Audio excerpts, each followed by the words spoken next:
Hello and welcome to another episode of the Midierror podcast, where we speak to all sorts of people who work within sound and music. On the show this time we have Lincoln Barrett, aka High Contrast, who is one of the world's biggest drum and bass producers and artists. His first album, True Colours, came out in 2002, and his most recent album, his sixth, came out in 2020, called Notes from the Underground. He's released a prolific amount of records and done some incredibly high-profile remixes and live sets over the years. He's also touring with a live show as well, and you definitely got to check out his music. You can donate to the podcast if you want to support it. You can donate via PayPal or via Ko-fi. This is all done by me in my bedroom by myself. All the editing, the research, the promo, the write-up. It's all done by me, so any support is greatly appreciated. Okay, let's get on with the show. Anyway, the first thing that I asked High Contrast was about his musical beginnings.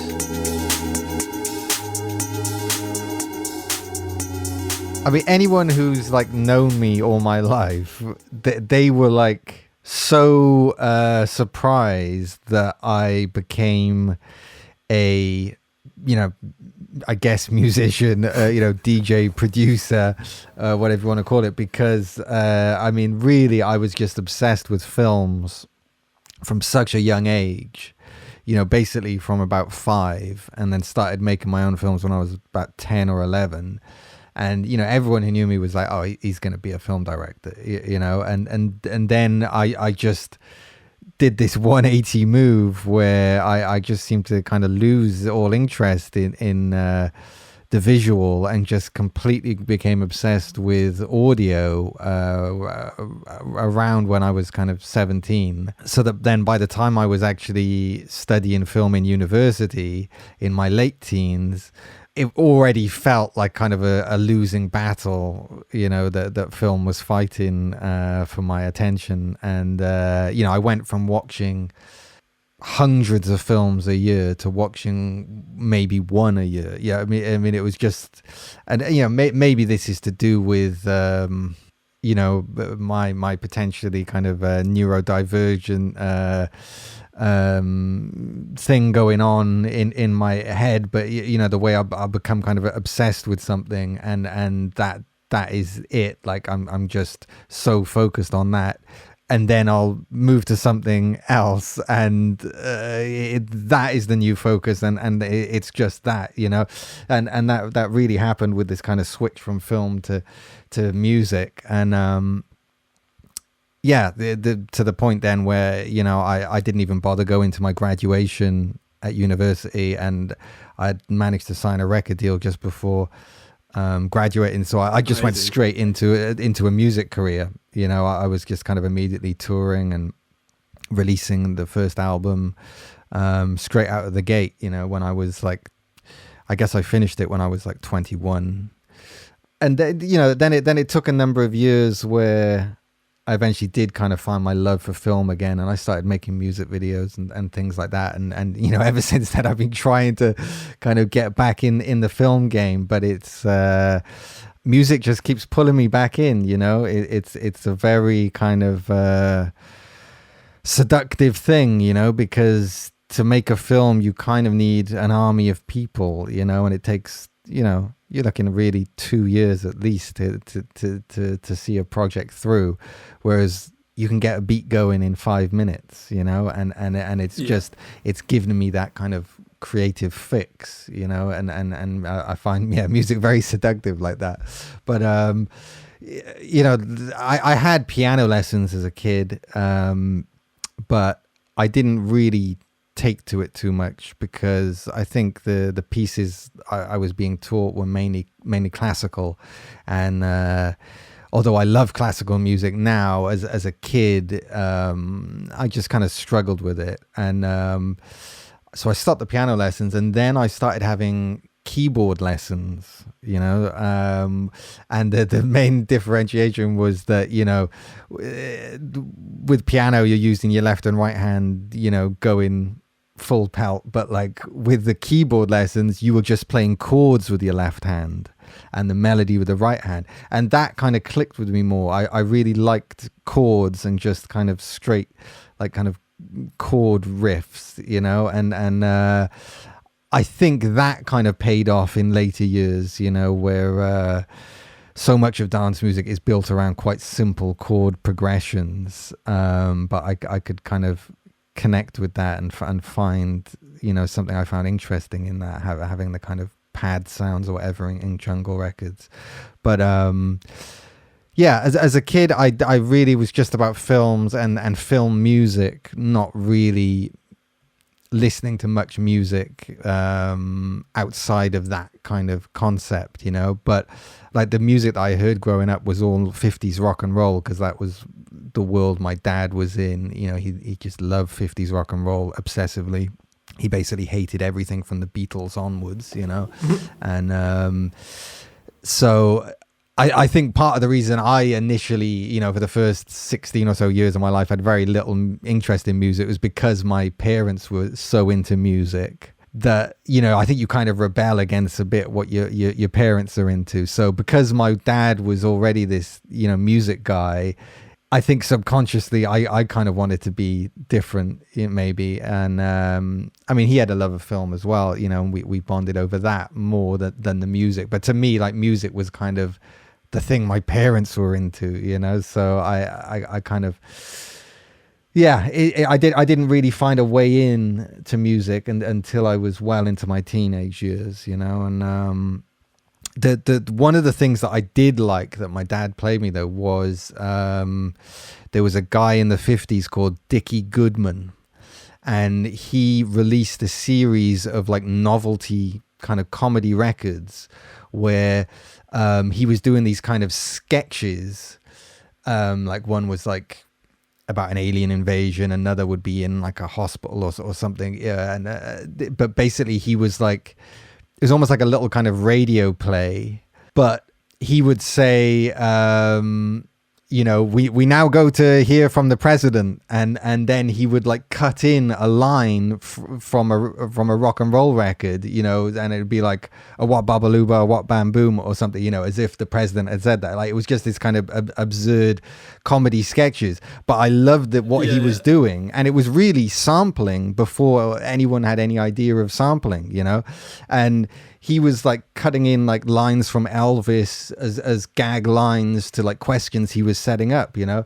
And of course, I mean, this was like before there were any laws about sampling. So this was like really the first time where the whole copyright issue of sampling was coming into play, because he was having these hit records in America that were, you know, pieced together from these other massive hit records, you know, and they just kind of put it out not thinking that there was any real like legal problem. But I think they did kind of like run into legal problems. I'm not sure how it was resolved, but I feel like that's a thing that like people don't really talk about in the history of sampling, because it usually begins with hip hop in the kind of late 70s, early 80s, you know. And yeah, I always found it kind of interesting that I had this kind of window into sampling, and as a kid I had a tape recorder, and I was trying to like make my own versions of these records where I was like saying stuff, and then I would cut to a line I was recording in from a record.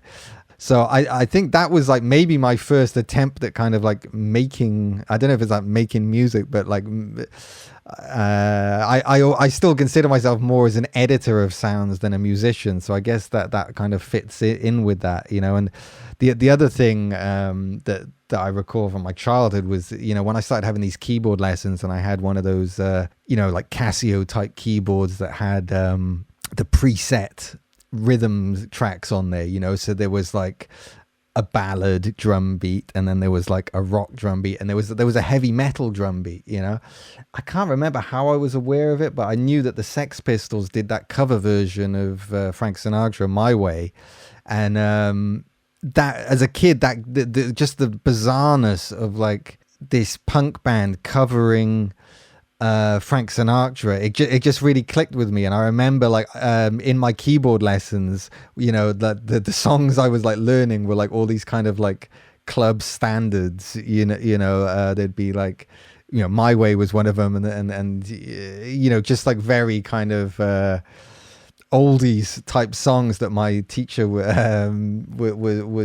getting me to learn, which I was totally cool with, because I think that I love a lot of pop music.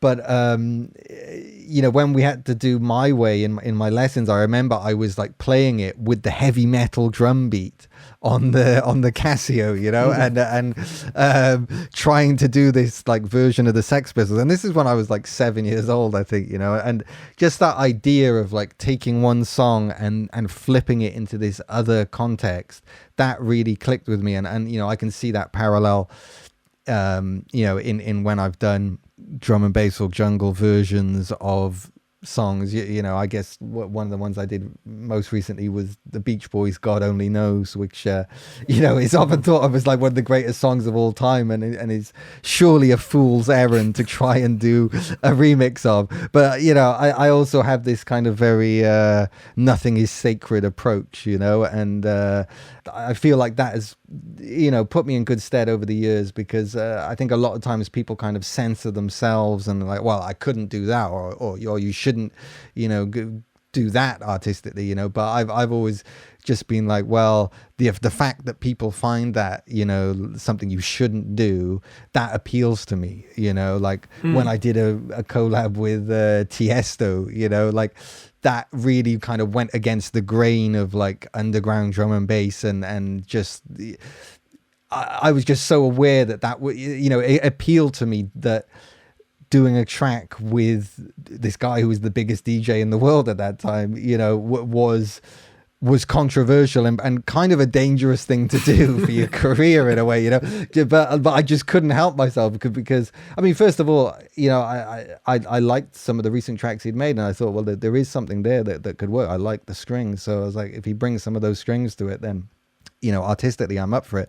But then just the idea of it, the way it upset people, that just appealed to my kind of perverse sense of I don't know, just yeah, there's something really satisfying, I think, when someone tells you that you can't do something. There's something really satisfying in doing that thing that they tell you that you can't do.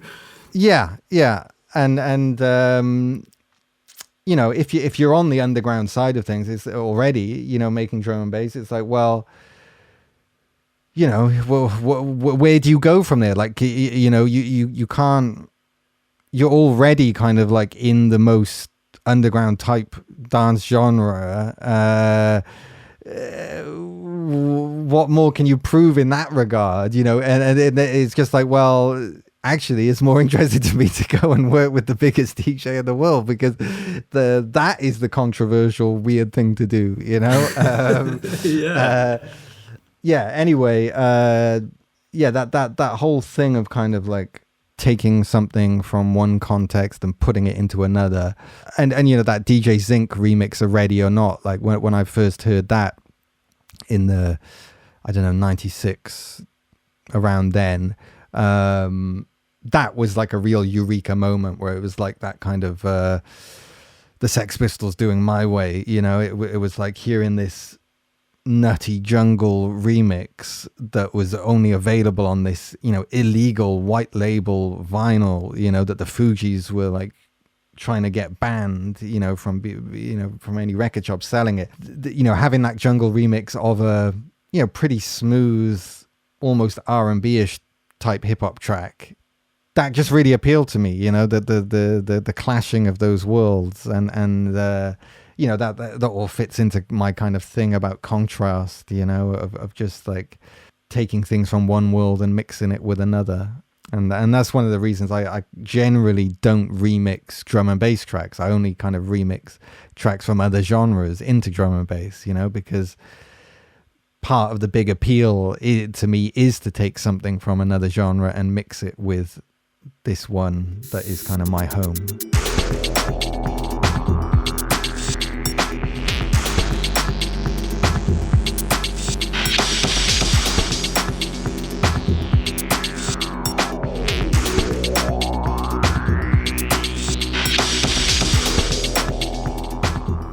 Definitely. And it's sort of like you seem to have like a no boundaries outlook then to making music.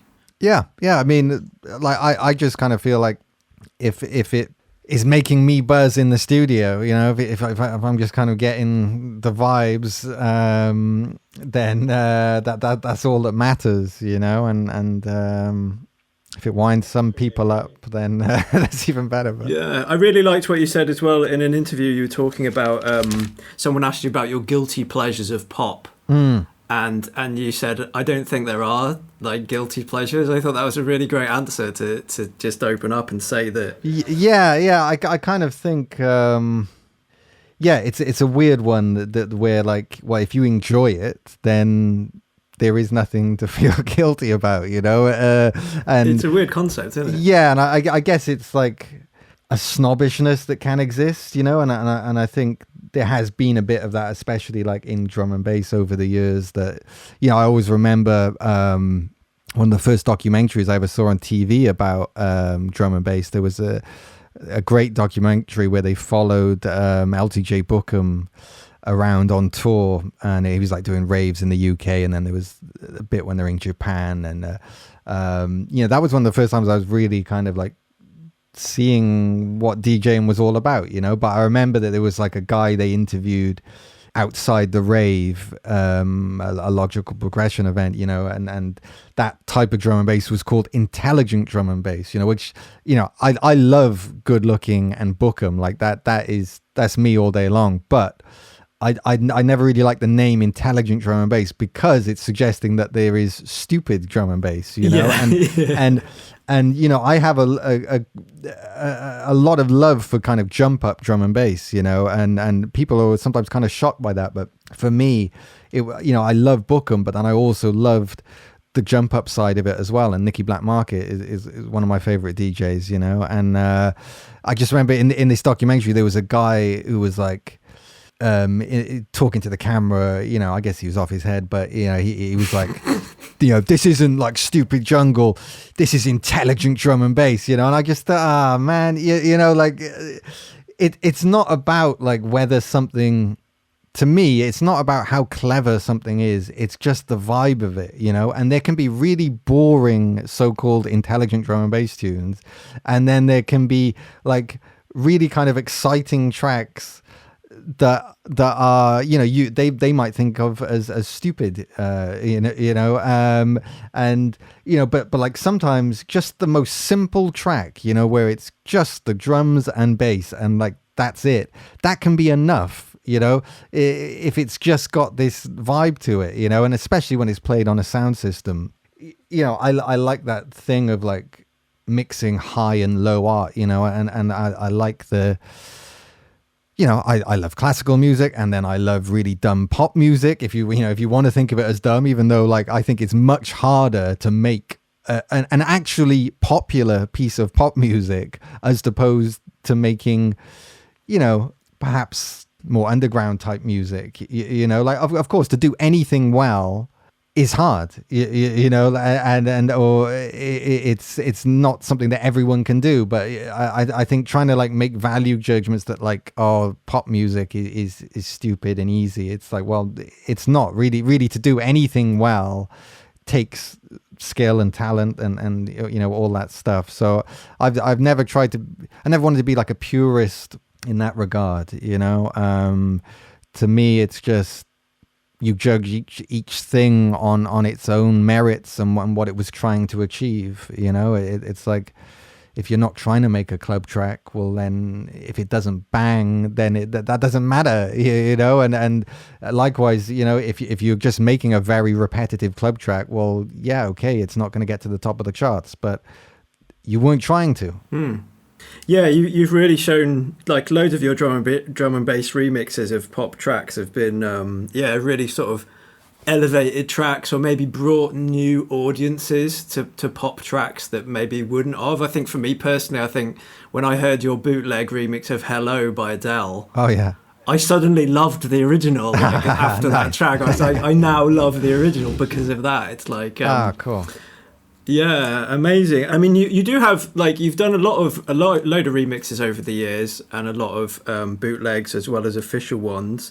I guess there's a million questions that could come off the back of that. But talking about pop music and talking about with drum and bass and about what people appear to think is right or wrong, like how did the Adele remix that you did come about and yeah, what was that like? Well, the Hello remix was just a bootleg, and so the original one I did for her was Hometown Glory, which I think was 2009, and I mean that was one of her first singles, so like she wasn't the massive star that we know today, but she definitely was doing well and had a lot of buzz. But literally that remix offer just kind of came in, and I think I had already kind of established myself as a remixer for pop tracks at that point. Had a few big remixes already, but that one in particular, that kind of really took me to another level and put me on a lot of labels' radar, because I think it kind of happened as she was rising as well, and I think it just kind of it really kind of connected at the right moment, and the original track was just her and the piano, so that is kind of limiting where that gets played somewhat, so my remix was getting kind of a lot of plays on more obviously dance music type programs, and just put it in a different area, and yeah, after that remix a lot of work kind of came in, and it feels like it's still kind of paying off today, like people are like, can you do an Adele type remix, but I think crucially what people at labels don't always get, they're like, oh, can you do like a Hometown Glory type remix? I was like, well, if you give me a Hometown Glory type song, then I can, but like I'm just reacting to whatever the song is, so I can only do so much, and I'm not going to sing it for you. yeah, sometimes people are like, oh, this has got a different kind of vibe to your Adele remix. I'm like, well, yeah, it's a different song, but then when it came to doing the Hello remix, by that point, she was such a star that I don't think they were actually bothering getting remixes done anymore, because they didn't really, usually you get a remix to kind of like reach a new audience and give the track and extra bit of life. But I mean, when you're that famous, you don't really need a remix. So yeah, she's already carpet bombing the whole of the music industry. Yeah. So they kind of announced that track was going to drop like a week before or something, and I think like a lot of people were like, okay, get ready, let's load up Ableton, we're going to wait for that track to drop, and then there was an avalanche of bootlegs. A lot of people tried to do it, so I knew that I had to kind of get on it and get it done that weekend. I think it dropped on the Friday, and so I think I had it ready by the Monday or Tuesday, and then sent it to Annie Mac, and she played it like that week, on the radio. So it was a good fast turnaround. But like we did get in touch with her label, and they were like, look, we're not commissioning remixes anymore for her, because there's just no point. But they kind of gave the blessing. We're like, yeah, if you want to like send it to radio or have Amazing. It exist on YouTube or something, they were fine with that. That's superb, man. I guess we're probably gonna do a bit of a Memento style interview here, where we now switch back to go early days again. But yeah, just in start. terms of, yeah. I've got like Polaroids all around my room. So yeah, what were you using to when you were using your keyboard and your piano and stuff? Where did you go on from there to start developing your own track? I think the first time I had any kind of dabbling with DAW, music production. I mean, it wasn't a DAW; it was a tracker, So I think it would have been around 94, and I had an Amiga computer, and I used to get magazines, and there would be like a disc on the cover, and I remember that this one issue they'd put the tracker software. For people who don't know, like a tracker program is like an early kind of DAW. You know, you could make tunes on there, and some big jungle tunes. I didn't know it at the time, but you know, like Super tunes by like Sharpshooter. Super Sharpshooter, and Aphrodite was using it, and yeah, a lot of people were using trackers and even using the Amiga, and you know, just I've read some crazy things where like people had like 2 Amigas wired up together and like trying to sync it. I mean, I'd like using that to trigger a hardware sampler, and yeah, you know, people were making big records with Amigas, and it was like 12-bit, you know, like so very lo-fi sound quality.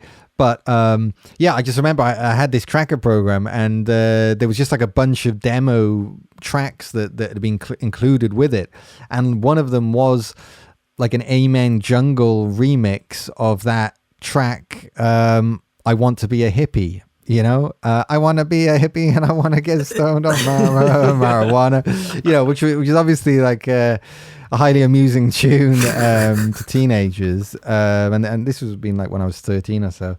And yeah, that was probably the first time I ever heard the Amen was on this demo tracker remix of I Want to Be a Hippie, you know, and yeah, I had no understanding of raves or DJing or anything like that, so like I just thought it was really weird, but I kind of liked it, and I tried messing around with the tracker, but it was just a bit too complicated, and I just carried on playing video games, you know, and so I kind of forgot about it. And then a couple of years later, then when I was 16 and now had a PC, again had another magazine, and I guess it's kind of nerdy, but there was I think a CD now on the cover, not a floppy disk, but like a CD on the cover, and they had a demo of Cubase. Oh yeah. And it said, is it computer music? Maybe, I can't quite remember, but I just remember it saying on the cover, with this demo of Cubase, you too could make your own jungle tune.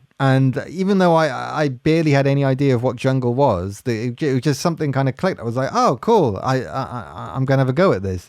And literally had just gotten, you know, dial-up internet. So I started downloading drum loops, you know, breakbeats, and, you know, had the Amen and the Think Break, and yeah, just started putting them into this demo of Cubase. Now, the thing with the demo of this Cubase, it only had 2 audio tracks.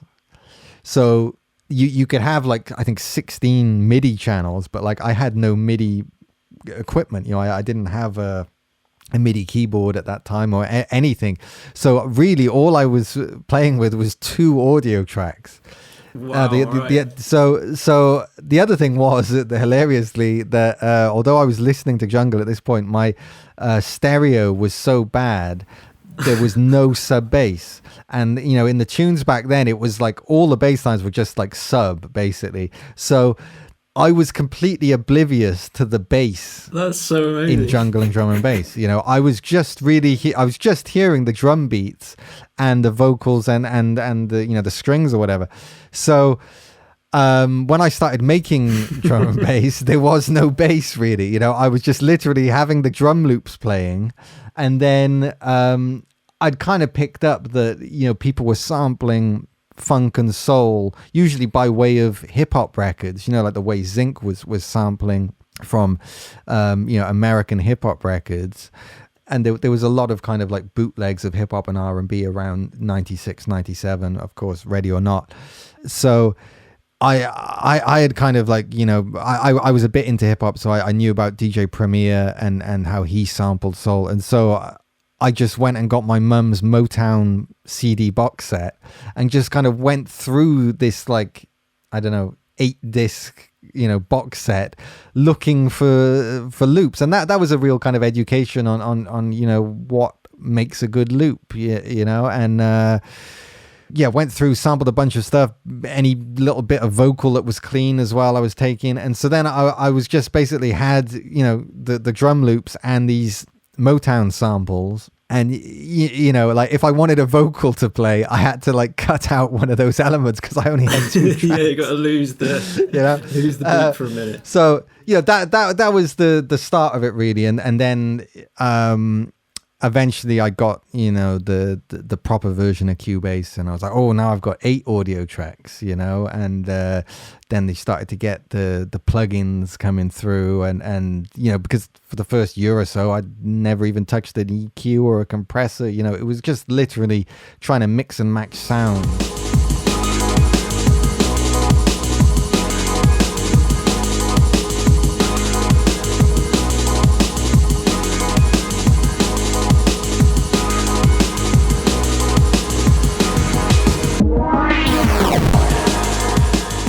And it was still a couple of years before I had like a MIDI keyboard. Like a lot of the early tracks I made, like things on my first album, True Colors, that was made without a MIDI keyboard, without any synths or anything.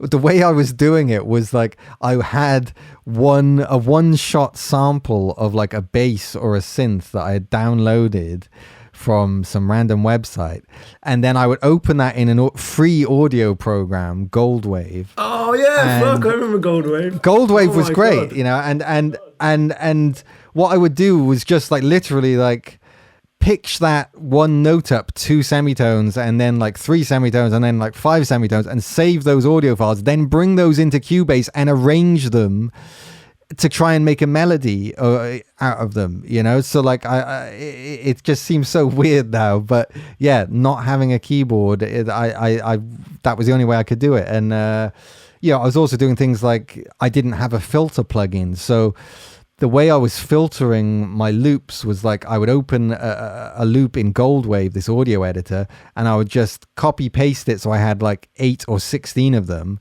And then there was like a filter effect within Goldwave.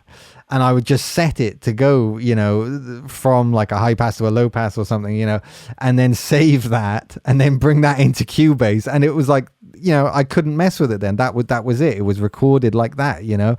I still swear that there was like a particular sound to that, and the way those things filtered, they sounded so great on like disco loops and things like that, like on my early records. It just had this very particular sound that I've never heard replicated on it and anything since. And I've been trying to like get that sound for years, and it's, you know, it's always the way that like this free program, you know, that was shareware or something, you know. So yeah, I think like with enough time passing, anything can be made kind of like nostalgic and you know, takes on a particular rose tinted patina, you know, like I'm sure that in time to come people will be trying to replicate the sound of 128 kilobyte MP3s, you know, that they used to hear on LimeWire, or like, you know, the early version of Ableton that was like low quality. I think people will be like, you know, trying to get that crunch back. You know, there'll probably be a plugin at some point that emulates, you know, early Ableton algorithms. Oh, definitely that. Yeah, I think they're on like version 20, so that could be a huge. Yeah, I think there actually is a plugin that replicates lossy MP3s. Is there? That's cool. There is a plugin which replicates the. I'm going to forget what this classic sampler is now. Maybe it's the S100. There's like a VST that replicates just the filter. Right. It's not the S100. One of the old samplers with the filter. Yeah, I've got the S950 plugin.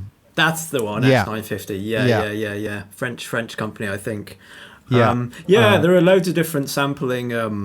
Sampling sort of crushing and like replication engines, aren't there now? Yeah, I mean the funny thing is that you know, like I think I was maybe one of the first people in drum and bass to go completely in the box, you know, like I just started working with audio in Cubase. I never touched MIDI for the first couple of years, and you know, my early records were like, maybe I was using this thing called sound fonts, which was basically. Can you explain what a sound font is? Because it was basically like I was buzzing when I got a hold of it, because it basically let me turn an audio file into MIDI, so that I didn't have to do this thing where I was like pitching them up manually in an audio editor and re-importing them, so it was almost like an early virtual sampler in a way, so I had created my own sound font libraries of my bass sounds and synth sounds and things like that. Of course, now you just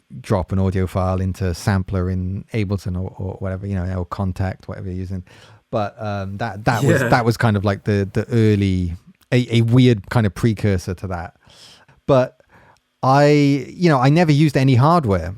I was all in the box, and at the time I came through in around 2001, that was had been kind of unheard of. The standard thing was that you probably had Cubase hooked up on an Atari ST, and it was all MIDI, and you were using a hardware sampler like the Akai or the Emu, and you had the Mackie mixing desk that everyone swore by in drum and bass, and this meant you had to have like a decent amount of studio gear, this was thousands of pounds worth of gear, whereas I was using a cracked version of Cubase as a teenager.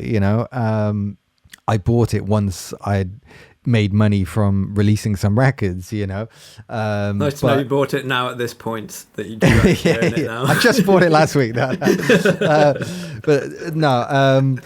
So I didn't have any of this studio equipment, and I was just in the box, and that is just what I knew, and after a couple of years, someone I knew actually gave me an Akai sampler, a guy who'd been producing drum and bass, and he was like, "Oh, I'm not really doing it anymore, so, have this sampler." I was like, "Oh, great."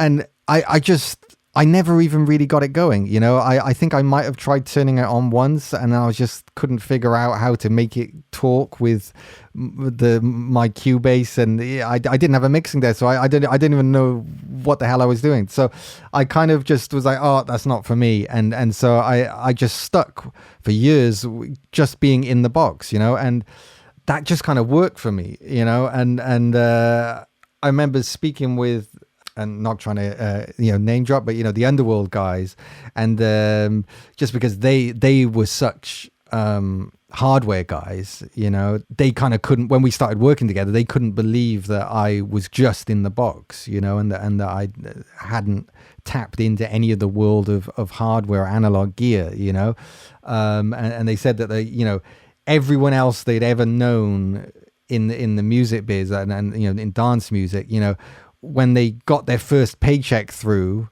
from releasing a record or having some kind of success, the first thing they did was go out and buy gear for the studio. Like he said, that's just what everyone did, and he was like, "You're the only person we've ever met who never did that." What did you buy? I probably just bought DVDs. I don't know, man. I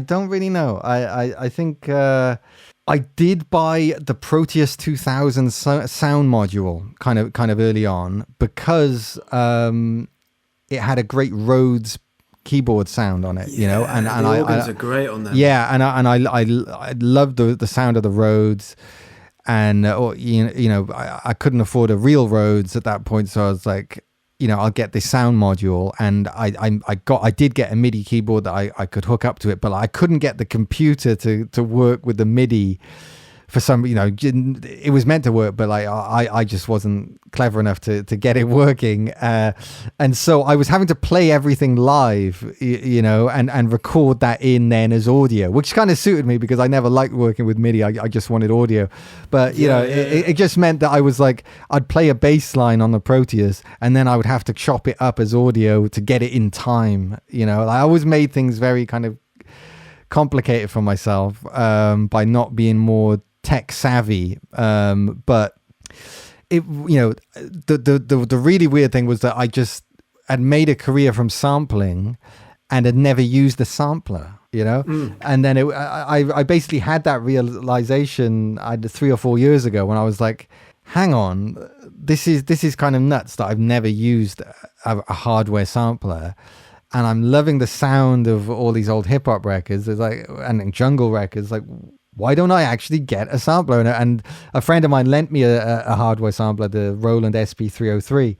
And that was like a great kind of eureka moment where I was like, yes, this is giving me the vibes that I've been trying to get, and I think just after years of only being in the box, it was great to have that refresh of suddenly working with hardware, and then of course in my obsessive nature, I've ended up buying about 10 samplers now, and mainly trying to get them dirt cheap on eBay, because I also kind of think that like people think like money is like this way of kind of solving problems, that if I only got this bit of equipment, then I would be sorted and then the tunes would be great. But the fact is, any bit of equipment is only ever going to add maybe 5% to what you're already doing, and probably if you're any good, you're already doing great stuff just making it on a laptop on some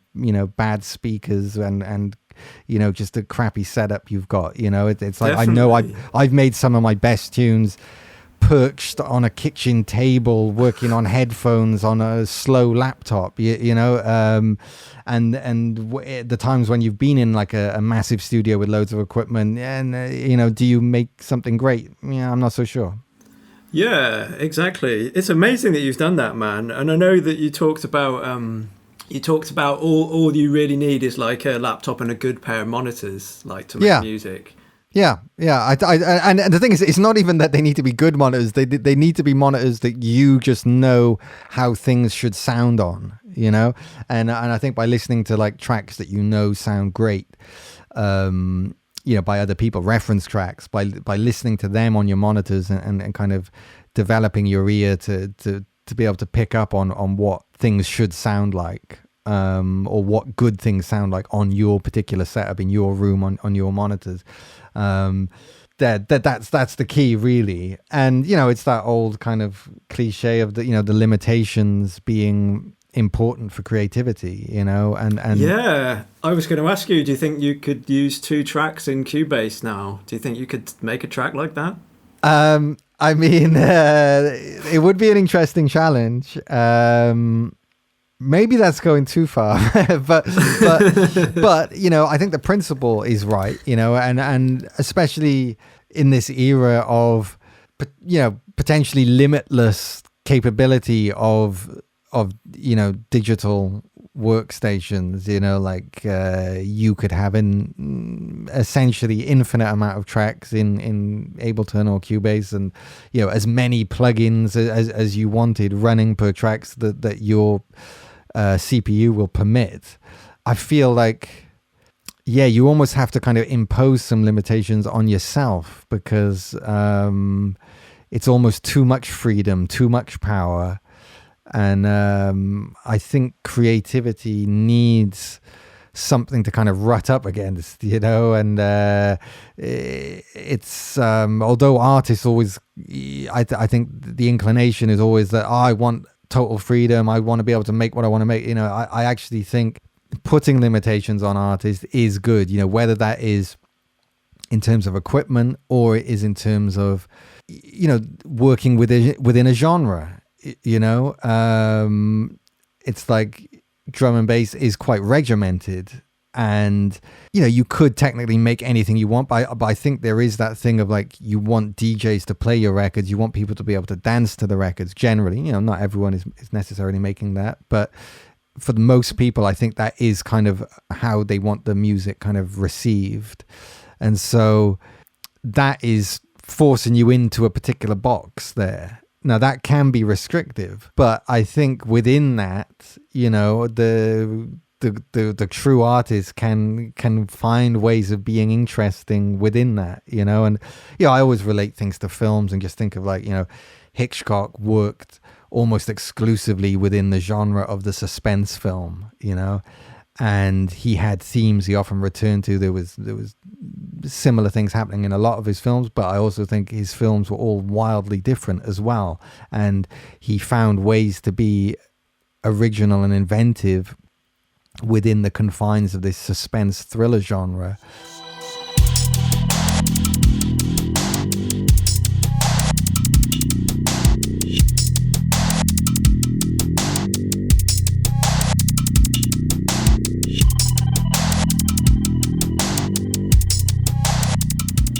absolutely. I think the film Rope is a good example of, Yes. and like Dial M for Murder, those films that are like enclosed in one space, Yeah. and they're able to make it so tense and so I mean, driving. like that is like Hitchcock was seeking out stories that were so limited. You know, he loved that like it all took place in one location, you know, because he's like, if it works within that, then it's going to be great, you know. And, you know, then the way he kind of like took that to another level, as with Rope, you know, it was that he came up with the idea of like trying to make the whole movie in one continuous shot, you know, which hadn't really been done before. And although the limitations of the equipment at that time meant that you could only shoot in 20-minute reels, so they actually had to cheat it every 20 minutes in the movie, where like someone walks in front of the camera, and that's where they had to cut and change the reel. Right. So the movie isn't all in one shot, but they did try and shoot it as such, and that was, you know, the kind of self-imposed limitation of making that. You know, not only was it one location, it was all meant to be in one shot, you know. And I think that was the first 3D film, wasn't it? Dial M for Murder. I think he shot it with 2 cameras, and there's a lot of like foreground stuff happening that's there for the depth of field. Yeah, it was one of the first 3D. I'm not sure if it was the first ever 3D. Maybe I'm not sure, but certainly one of the first. And yeah, there's some great things in that movie as well. There's like a giant. They needed like a close up of the phone being dialed, but because of the 3D cameras were so huge, or there was something with the focal lens that they couldn't actually get a close-up on a real telephone that would be in focus. And so he had a giant telephone made that was like the size of a person, and then had to like get a giant hand made that was dialing the rotary phone dial, you know. And you know, so in the movie, when it goes to the close-up of this telephone, you're seeing this giant fake finger dialing, you know, which sort of like Thunderbird style, like puppetry. Yeah. But you know, I love the kind of the facade, the way when you're watching Hitchcock films, they're like, you know, he never really tried to go for realism. He was never scared of like, you know, rear projection, you know, not just in like car scenes, but like even in just dialogue scenes, you know, like there would be like the background painted and just like very fake backgrounds. But you know, I like that kind of thing. I like foregrounding that the movie's not real, you know, and I kind of distrust more like films that try and go for like a documentary type realism or kitchen sink realism, because to me, you know, you're trying to like make out that it's real when we all know it's not, you know. And to me, it's disingenuous. Whereas if you're just actually foregrounding that how fake it all is, then to me that is being realer, you know, because you're not trying to trick me in that regard. I kind of respect that more. Definitely. There's a great sort of there's a great documentary of, or it probably comes with the film Rear Window, where it like divides up the scenes and how it's all made. And yeah, it's amazing the sort of vast scenes that they had. And they also had to use really bright they needed really bright lights, which were unbelievably hot as well, weren't they? Yeah. So many more considerations to setting a film than what you have to do today. Yeah. I mean the kind of the high key lighting that they had to use back then, and just the size of the cameras, the size of the sound recording equipment, it's just nuts. You know, like how anything ever got made. I guess that's why you had to have the kind of industrialized studio system, because it was just so complex and cumbersome. You know, whereas today, you know, shooting on a tiny DSLR or a drone and things like that, I mean, it's pretty wild, you know. And I kind of wonder, you know, like what people like Hitchcock and Orson Welles, you know, what they would be making today, you know. And I think you get a kind of taste of that with Scorsese, you know, because he kind of really embraces the latest tech and and things like The Wolf of Wall Street. I think a lot of people don't realize that so much of that movie is like CGI enhanced, and in the way that like Hitchcock was shooting against fake backgrounds a lot. A lot of that movie is against fake backgrounds, and like the yacht that appears in that film in the wide shots, that's a CGI yacht or green screened in, and there's a lot of like fake buildings and fake backgrounds and things like that. And I kind of really like how Scorsese is this. I'm not sure how old he is now, in his 80s probably, and he's like using cutting edge technology in his movies. I think that's pretty cool. Yeah, there's such a huge parallel between like music making and filmmaking. Like if you think back to early filmmaking, was like hugely complicated. You need massive amounts of budget. I guess early days of making music. If you had like what was that, the Fairlight, if you needed a Fairlight to sample stuff with, it's 30 grand or something like that. I mean, I guess that is kind of what we've seen over the last I suppose it's happened over the last 30 years where filmmaking and music making were traditionally done in a studio or by a studio, and that has become a lot more accessible to a lot more people. The tech has got cheaper and more compact, more minimal, and a real democratization.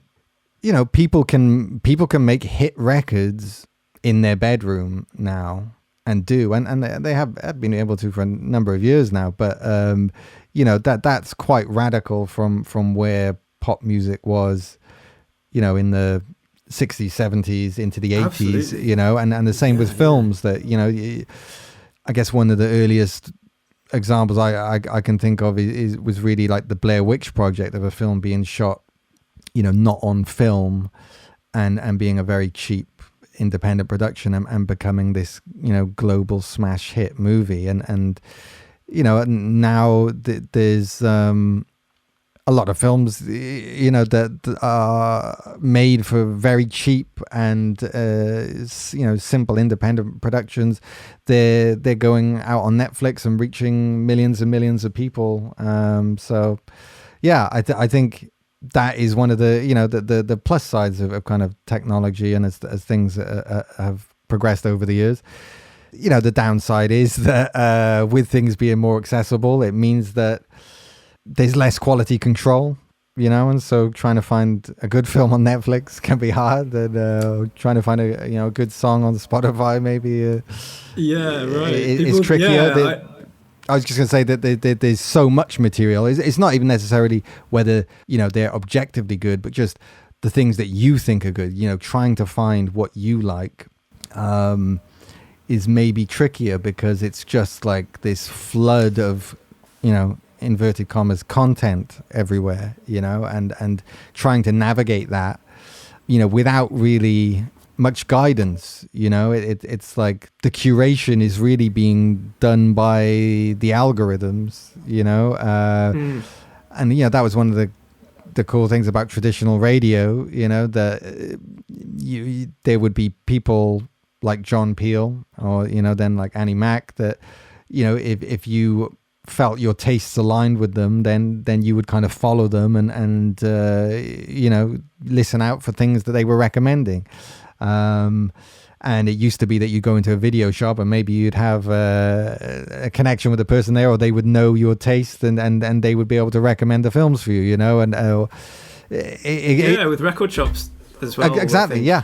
When I worked in a record shop, if I heard something come in on a promo that I thought was, there was a particular customer that would connect with, that I'd keep it back for them, and I think that has become trickier with just there being too much stuff out there, and how you navigate through it. And I find it weird how you meet someone and they seem really clued up, say, about music, very, very knowledgeable, and then you mention like a particular act and they've never heard of them, and you're like, oh wow, and it's just like, yeah, that is totally possible, that there are spheres of music you have no idea are going on.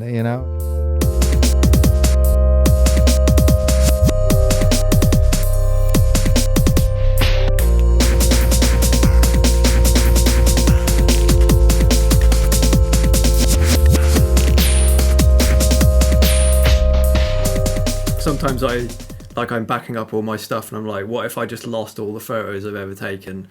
And then I just sort of think I'd probably be all right. I'd probably still be alive. I think like DJ Fresh said at one point that like every 5 years he deletes everything, you know, like from his sound library, you know. I don't know if that's true, but like, yeah, that would be an impressive kind of thing to do, you know, to be like, no, you know, I'm not going to be tied to the past. I'm going to keep things fresh, you know.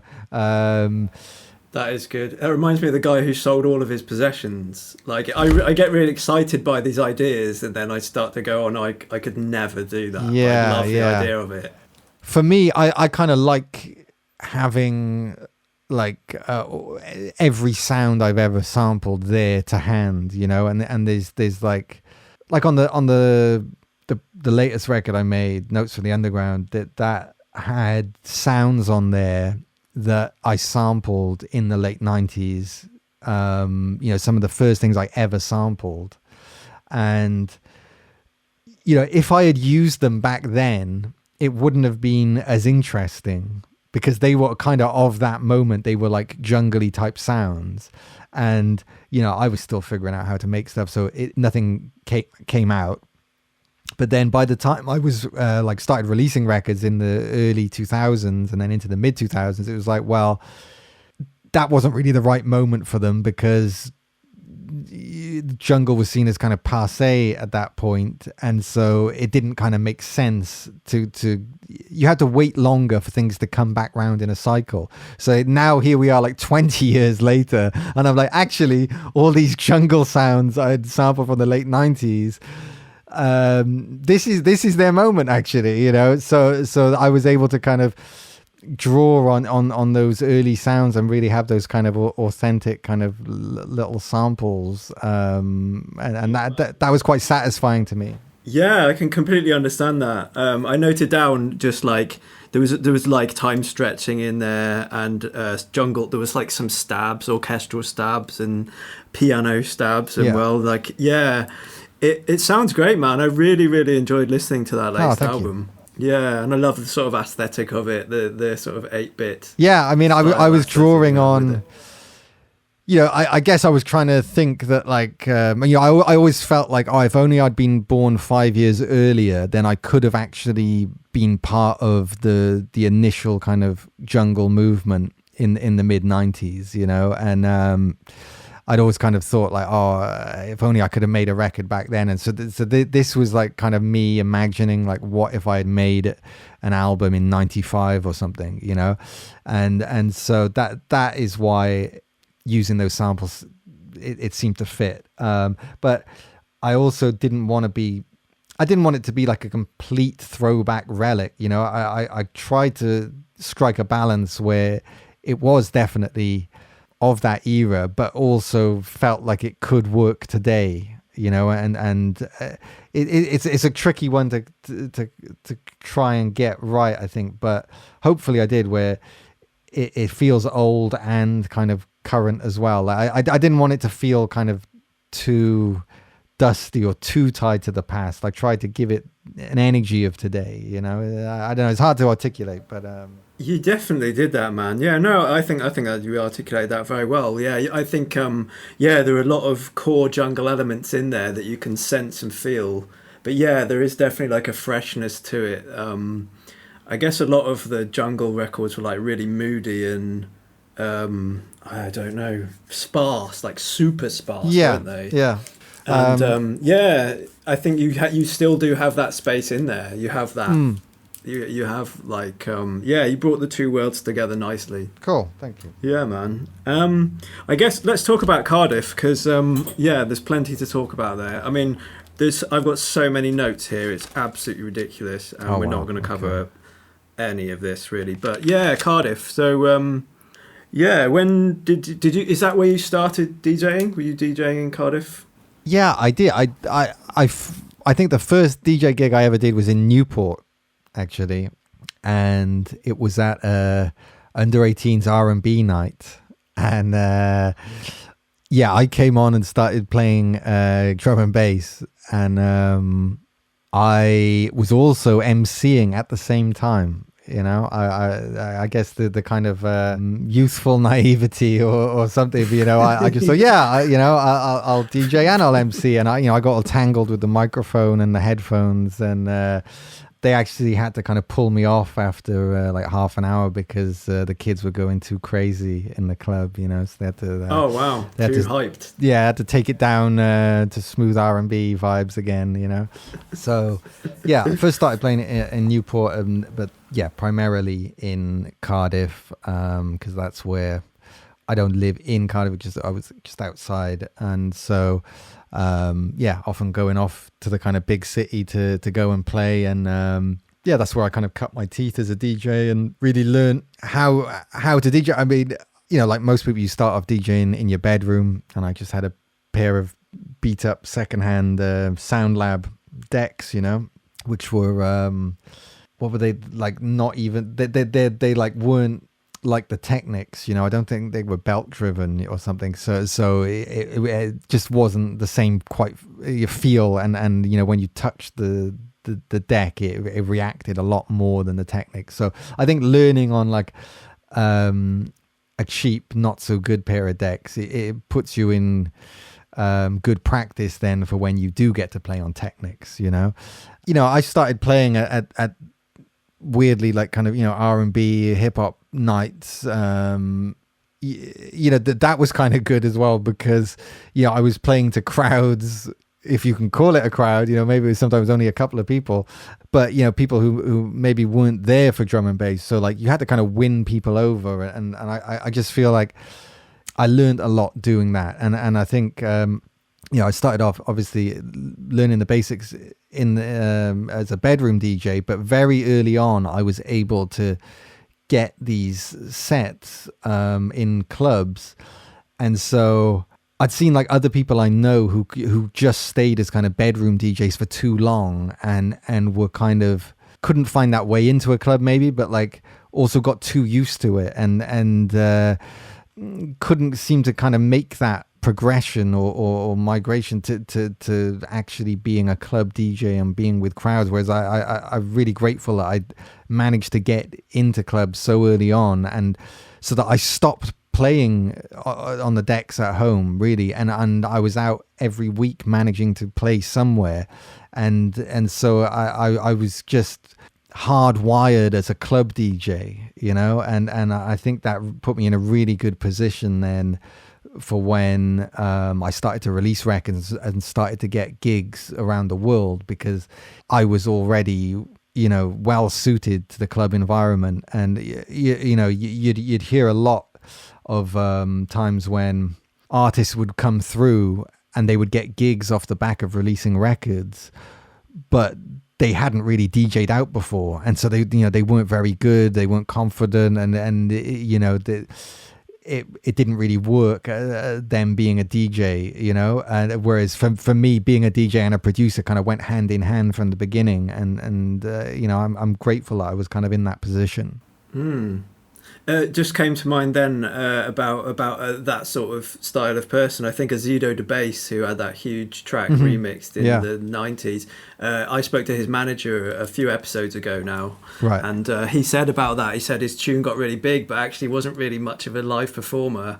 And I think he had to go on like Top of the Pops, and it was just like this really uncomfortable experience for a guy who just loved being in the studio. But yeah, Cardiff, I can see how that put you in such a great stead, you know, to be out there in front of audiences, especially in Cardiff, because it's such a great city. I've got so many fond memories of living there and being there, and I know there is like such a huge dedicated following of drum and bass in Cardiff, as well as other genres, as well as, you know, I was in actual normal bands when I lived in Cardiff as well. So there's like all kinds of amazing stuff going on there.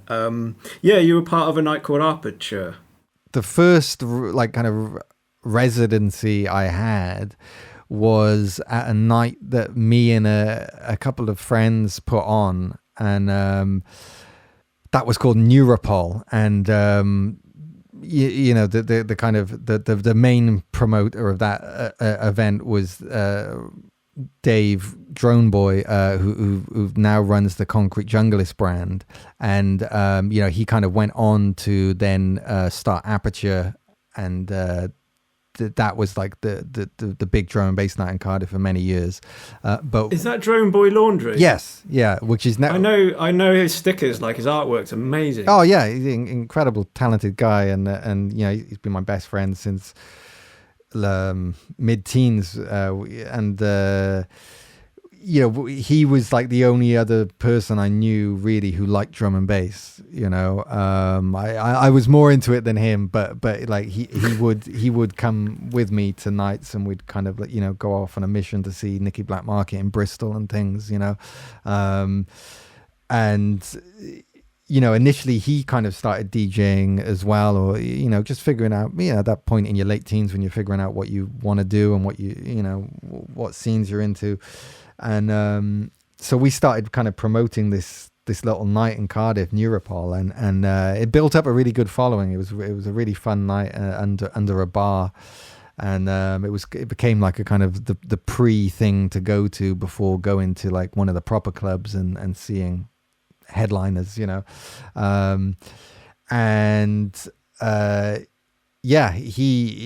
was like doing the design of the flyers, and he kind of like lent more into the design side of things, and obviously had a lot of success doing that, as well as then promoting. And he's one of the real kind of figureheads of the Cardiff drum and bass scene. He's been the glue holding things together, I think, for a number of years. And because wasn't Tom Rockwell, wasn't he in Cardiff too? Yeah. I remember when Tom Rockwell came into Catapult Records where I was working, and when he was just, I think, into like metal, hardcore stuff like that at that time, and when he first showed some interest in drum and bass and wanted to buy a drum and bass record, so it's been very cool to see how he has turned into an incredible artist in his own right, and really got his own sound going on, and very unique and talented guy. So yeah, it's great when you kind of see people achieve things like that. Yeah, I remember there was a guy called Lung as well who had a really big track called Afterlife. Yeah, which was just one of the best, one of the most incredible electronic pieces of music I've ever heard, I think. Oh, wow.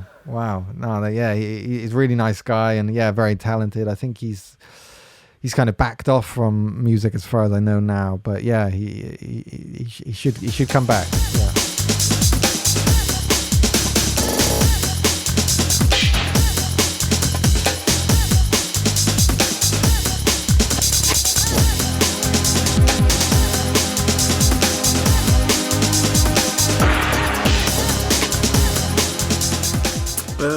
I wanted to ask you about Shotgun Mouthwash and working on the not Terminator 2, Trainspotting 2 soundtrack. Yeah, what was how did all that stuff come about? The video, the film, the music? With that track, it's obviously, quite a weird thing for me to make. It's like this kind of, I don't know, half-wrapped glam rock distortion song. Very odd, but I think that was like the result of growing up listening to rock and roll from my dad, and it just being there in my subconscious, and then eventually it kind of like burst forth, and there was just a period I was in where I started messing around with guitars for the first time. I don't know how to play the guitar, but I just got a cheap guitar and was just like trying to make some noises. And I'd always kind of like wanted to, be a rapper as well. I loved kind of, the art of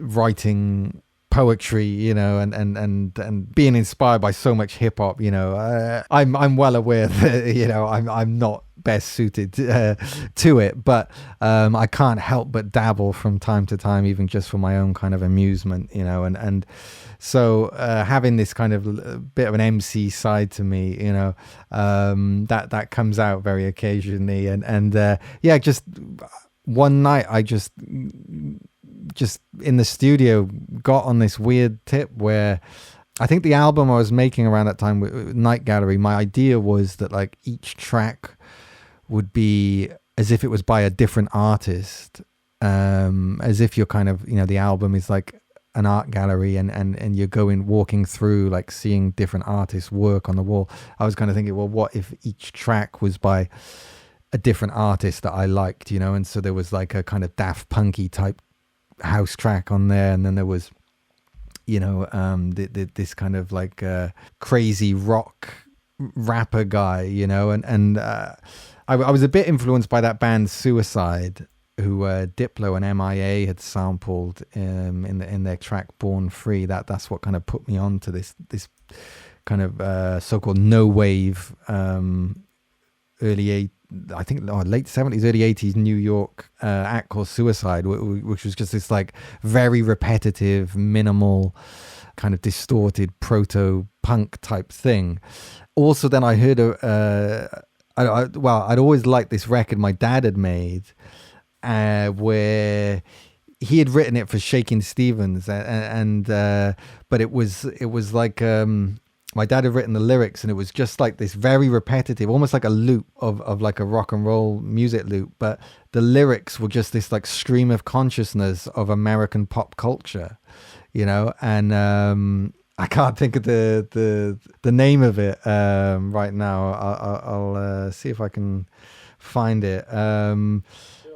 Yeah. It is, so the track by Shaky that my dad wrote was called Holy Moly, and it was just this kind of insane stream of consciousness listing of American pop culture, you know, that my dad was kind of obsessed with, but just like mentioning all these different like superheroes and just random things that my dad was into, and that just really struck a chord. I just thought that was so cool, just having this like song that almost felt like, I don't know, proto rap as well, where and just it being this stream of consciousness. Well, anyway, I just got on one night, and this stream of consciousness came out, and it's kind of like it makes me laugh because it's like it's just very highlighting the difference between like me and my dad, you know, where like mine is like this kind of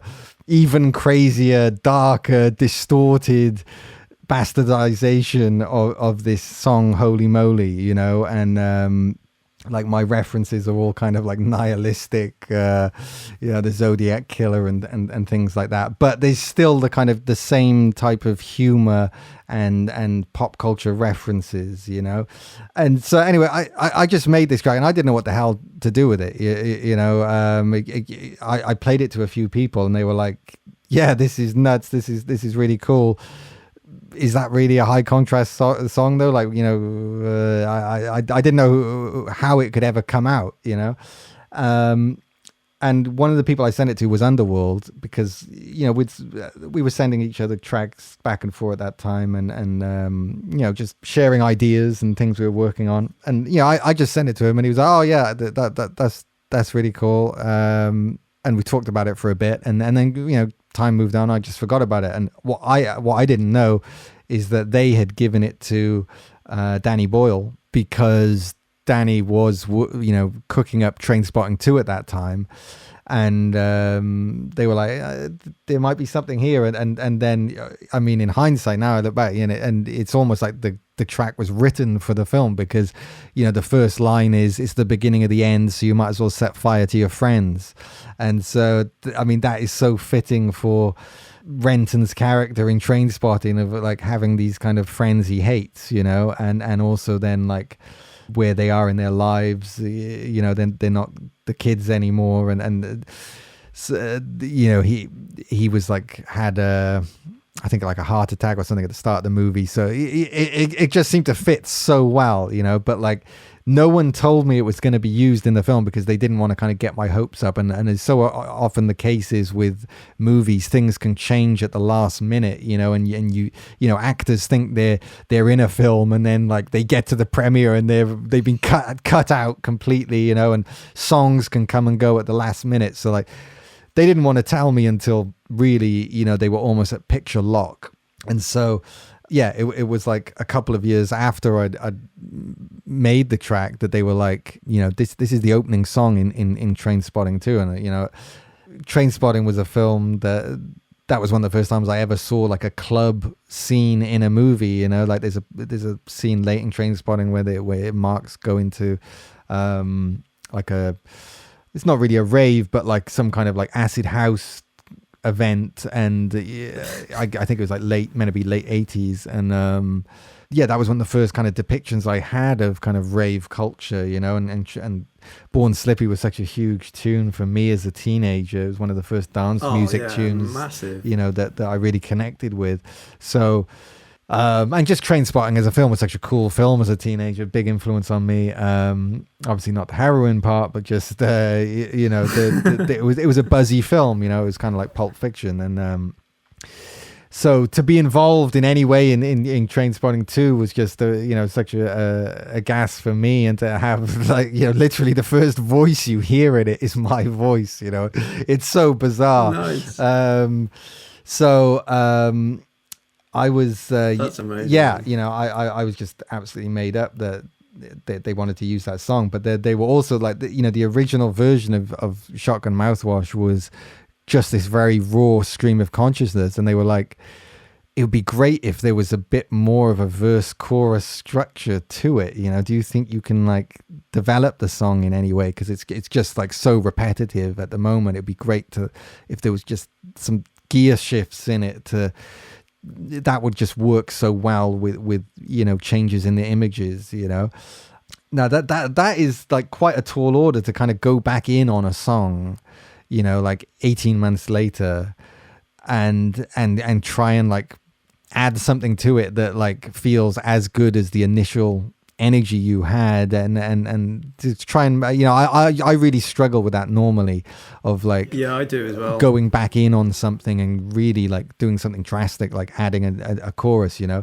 But maybe it was like the pressure of it, or the time limit or something, and I came out with this chorus that I really liked, and thankfully that they really liked, and I think just took the song to another level, and you know, we were very careful to keep the original demo's vibe, you know, we didn't want to polish it. We wanted the kind of the rawness of it, but just to have that tonal shift where it does go into a chorus, and that there is more of a structure to it than just a loop, you know. And thankfully that worked, and yeah, everyone was happy with it, and because it got used in the movie, then the record label were like, oh, this should be on your album, you know. So thankfully then it came out as a single, you know, and if it hadn't been for Trainspotting 2, I think that song probably still wouldn't have come out, you know. And yeah, isn't that amazing? I like that,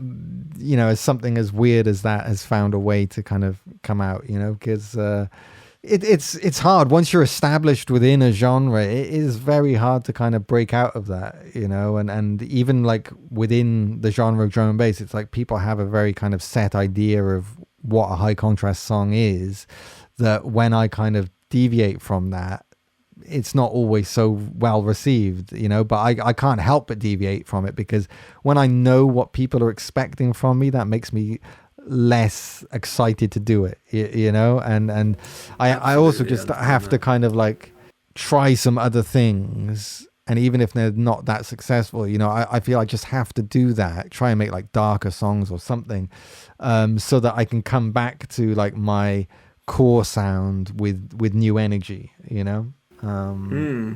It relates, I mean, it's an amazing song. You also got the shit kicked out of you during the video as well.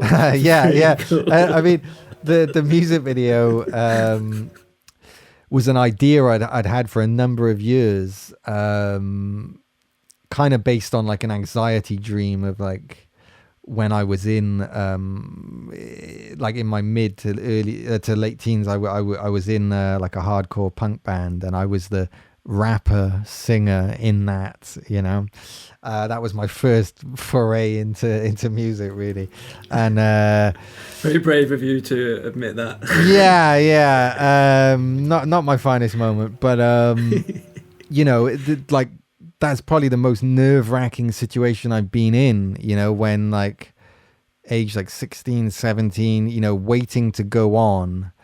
And you know, the other metal band is playing, you know, before you, and like just waiting to go on in these like dingy little venues. And sometimes I felt like it was worse when there was like only like 10 people in the audience, you know, and like there wasn't even a stage. You were just like standing in front of them with the mic. I mean, that was just so nerve-wracking, and yeah, kind of like haunted me, you know, some experiences with that, and so then I kind of like tapped into that for the music video, where I wanted to have this kind of anxiety dream scenario where you're like performing in a band, and the audience are really hostile and start attacking you, and it just keeps escalating and until like you're torn apart by the mob, you know. And I kind of had to be in that video, and so knew I couldn't really direct it as much as I wanted to. So I kind of like wrote the treatment for it, and then we found this great director called Favorite Color Black. And I mean, he did such a great job directing that, and just really pulled together, you know, a proper film crew for it. You know, it felt like making a little movie, you know. And he actually hired the lens, like one of the lens that the original Star Wars was shot on, you know, which wow. I thought was very cool in it for all my fellow nerds. But you know, using those old lenses, it just gives it a great character. And yeah. I mean, he really kind of pulled it together and did a great job there. So I was happy to kind of defer the directing duties to him. And as much as I don't feel comfortable being on camera, you know, I did enjoy that shoot, and just how nutty that video was able to be, you know. Freak some people out.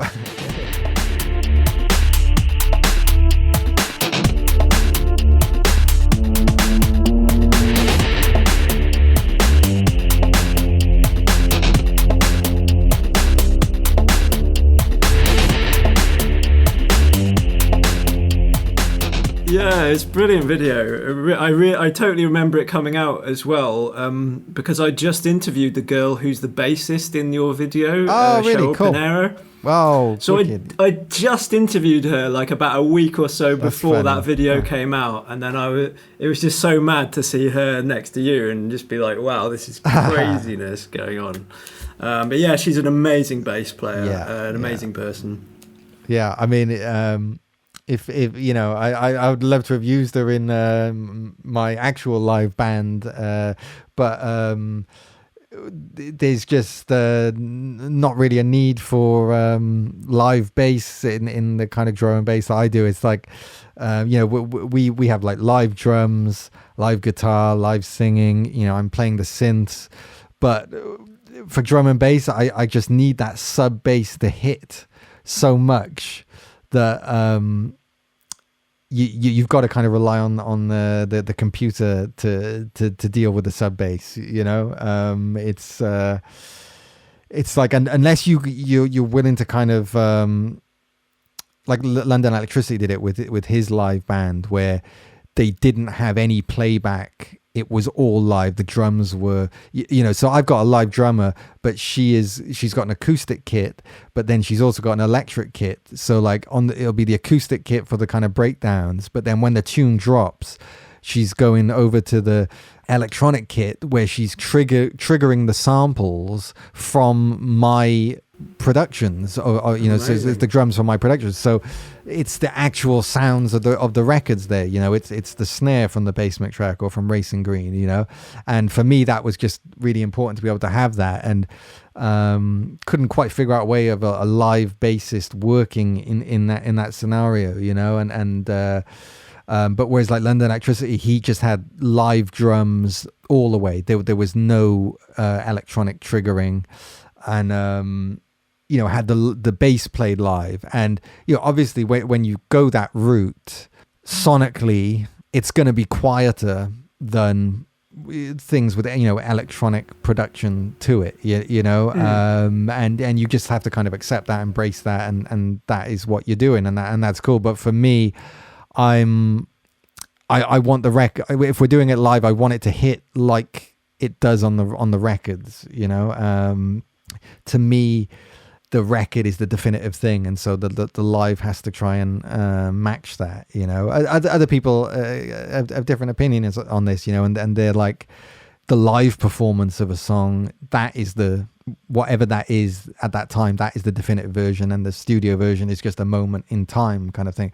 But for me, I don't know, being a perfectionist or something, I just, the record is the definitive thing. And so I didn't do a live show for many years until the tech got to the point where I was like, okay, we can actually do it live where it sounds pretty damn close to the record.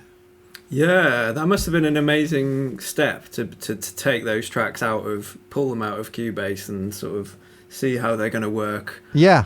On a live setup. Yeah. And, yeah, I mean, just so grateful that I was able to find the great band members that I did. You know, it just really worked out where we all clicked on a personal level, and just being able to work together and just having a great thing going on the stage. You know, it's like you really felt like you are in a proper band. You know, and just seeing like how audiences react to hearing these tracks live, you know, hearing the vocals on Remind Me or something that, you know, played live, it's just so you can see it's so emotional for people, and you know, after years of only playing tracks as a DJ in that kind of club or festival environment, to switch gear and be in a band, you know, because often I feel kind of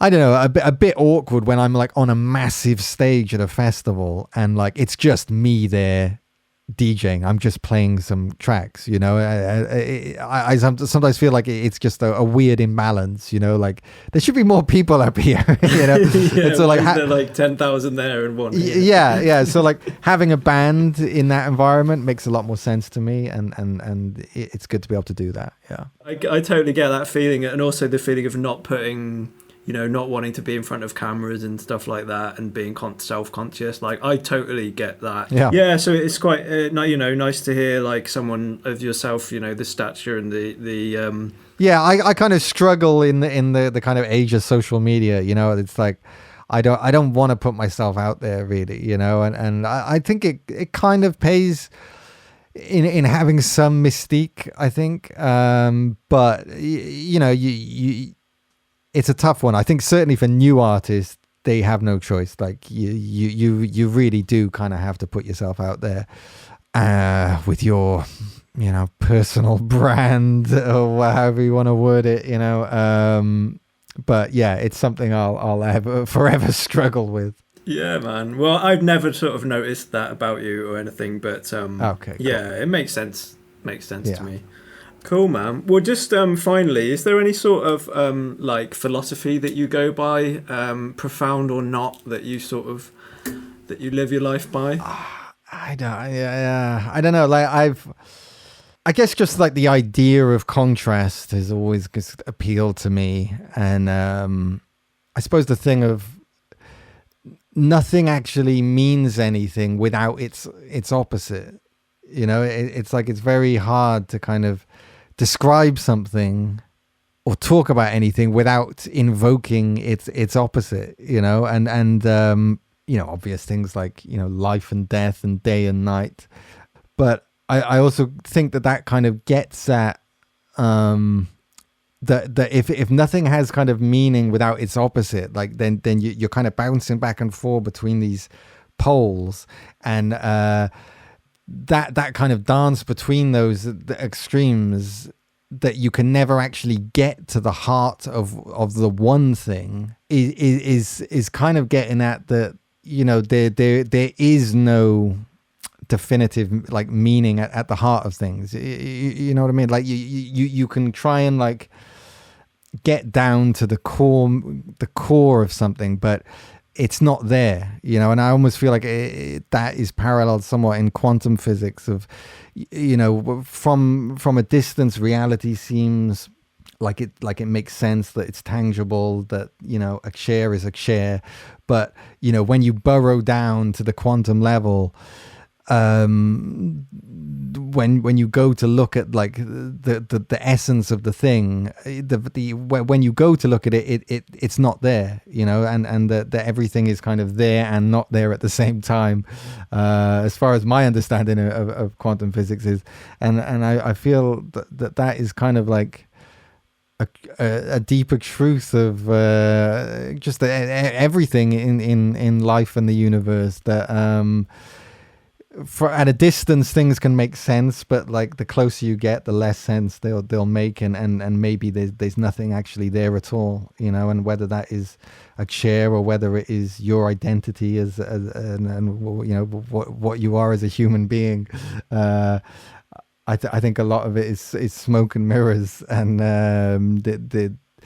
that what we think of as life and reality is really this kind of construction, this ongoing construction, and that, you know, there's nothing behind the curtain.